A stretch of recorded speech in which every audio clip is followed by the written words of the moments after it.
Hi students, today we will be tackling the SAT and learning about what this test is and why you should take it. The SAT, also known as the Scholastic Assessment Test, was first introduced in 1926 by the College Board and has served as the de facto test that millions of students from all around the world take for college admissions in the United States and for scholarship opportunities at certain universities. Now let's go over a few things you need to know before you take this test. First, this is a digital adaptive test that lasts 2 hours and 14 minutes taken entirely on a computer. Second, the test is divided into 2 modules. The first is reading and writing, and the second is math. Each module has 2 sections, making 4 sections in total. Third, each section is scored on a scale from 200 to 800 points, which means your total score will fall somewhere between 400 and 1600 points. Now remember when I mentioned the test was adaptive? Well, it is not the strongest of the species that survives, nor the most intelligent. It is the one that is most adaptable to change.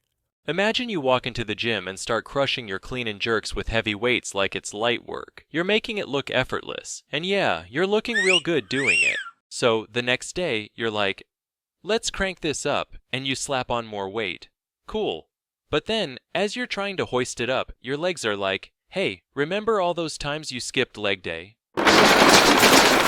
See, much like the SAT, if you crush the first section, the test's like, oh, you think you're hot stuff? Boom, second section, harder questions. Congratulations, you played yourself.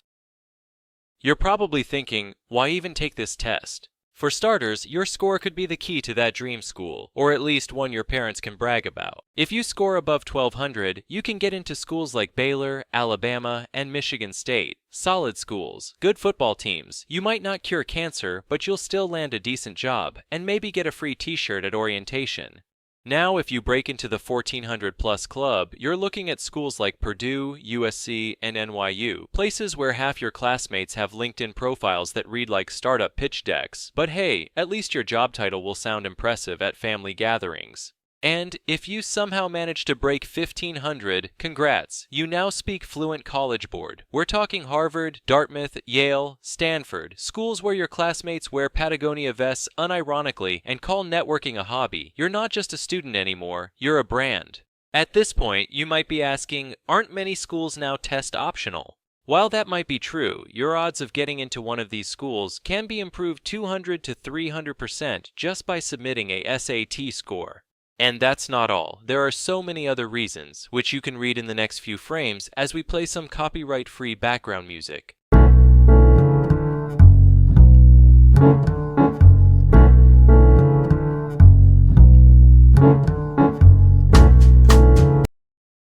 Taking the SAT costs about $60 a pop. Don't take it more than twice, because colleges can see how many times you've tried, and for that price, you could have bought 7,500 V-Bucks. Before you take the test, you gotta register on the College Board website. Registration technically closes 2 weeks before test day, but unless you enjoy living on the edge, do it at least a month early. Otherwise, you might end up like this guy. Now on test day, show up 15 to 20 minutes early, not on time, early. When you sit down, what you're actually allowed to have on your desk is 1. A laptop with the Blue Book app already installed. If you're borrowing one, arrange that when you register and show up extra early on test day. 2. A photo ID, so they know you're not your cousin Kyle. 3. A College Board approved calculator. Yes, there's a built-in Desmos one on the test, but hey, some people just like buttons. 4. Pen and pencils. And finally, they'll provide you a piece or two of scrap paper. Once you've got your gear laid out, the test begins. First up, the reading and writing module. It's split into 2 sections. Each section gives you 27 questions and a bunch of mini reading passages. You'll have 32 minutes per section, which works out about 71 seconds per question. On the laptop, the reading and writing section will look like this, with a timer on top that shows you how many minutes you have left. This timer can also be hidden in case it is too distracting. If you want to mark up the text, there's a highlight and notes button. Click it, and your screen transforms into a little annotation station. If you see an answer choice that's clearly wrong, you can click the strike through button. That lets you cross it out and mentally yeet it into the void, so you can focus on the ones that might be right. If there's a question you want to skip, just click Mark for Review. That'll flag it, so when you open the questions overview at the bottom of the screen, it shows up like a little, hey, come back to this post-it from your past self. Once you finish both reading and writing sections, congrats, you've survived round 1. You now earn yourself a glorious 10-minute break. Use it wisely. Stretch, snack, stare into the void, whatever resets your brain from literary combat. Now, it's math time. Almost there. Just one more module standing between you and freedom. Like before, it's split into 2 sections. Each one has 22 questions, mixing multiple choice with student-produced responses, aka you do the math and type in the answer. You get 35 minutes per section, so about 95 seconds per question. And yep, it's adaptive too. Crush section 1, section 2 levels up.